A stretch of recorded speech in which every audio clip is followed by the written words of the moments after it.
Russian President Vladimir Putin's recent visit to Iturup Island, known in Japan as Iturup, was presented as a routine trip to Russian territory.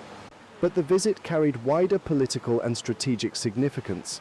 Although former President Dmitry Medvedev had been there previously, this was Putin's first visit to the island. When Shinzo Abe was Prime Minister of Japan, Moscow and Tokyo discussed returning 2 of the 4 disputed islands and creating a joint economic zone with visa-free travel.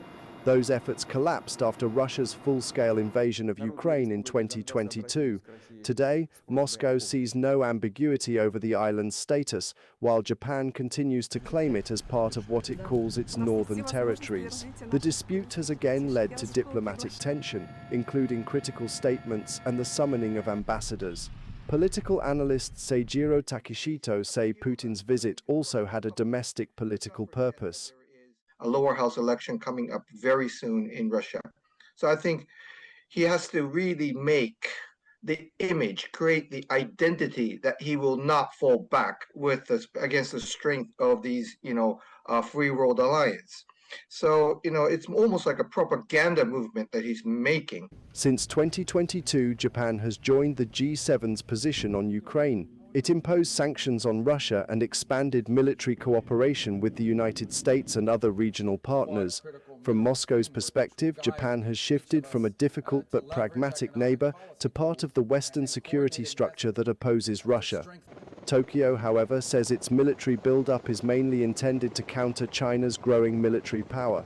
Japan plans to raise defense spending to 2% of gross domestic product while expanding its missile capabilities.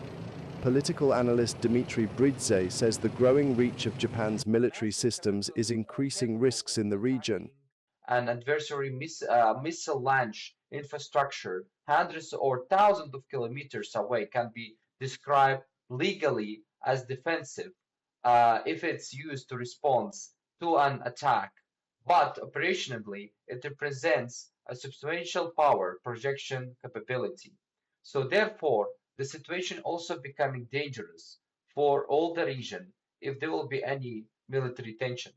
Japan's stronger military ties with Washington, as well as regional arrangements involving the United States, the UK and Australia, have added to Moscow's concerns. Russia also views Tokyo's political and military support for Kyiv as part of a wider anti-Russian alignment.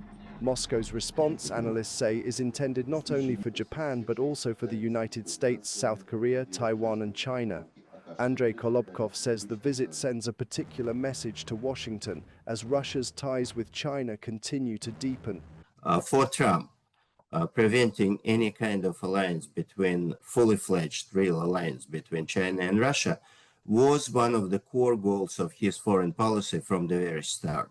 He would have wanted to have some kind of alliance between the United States and Russia against China. Now, this is unachievable, but Putin is sending signals that he might still be working in this direction. Further joint exercises involving Russia, China and North Korea could add pressure on Japan and its allies. The Iturup dispute is now part of a wider contest for influence in the Asia-Pacific, where tensions between Russia, China and the Western alliance continue to grow.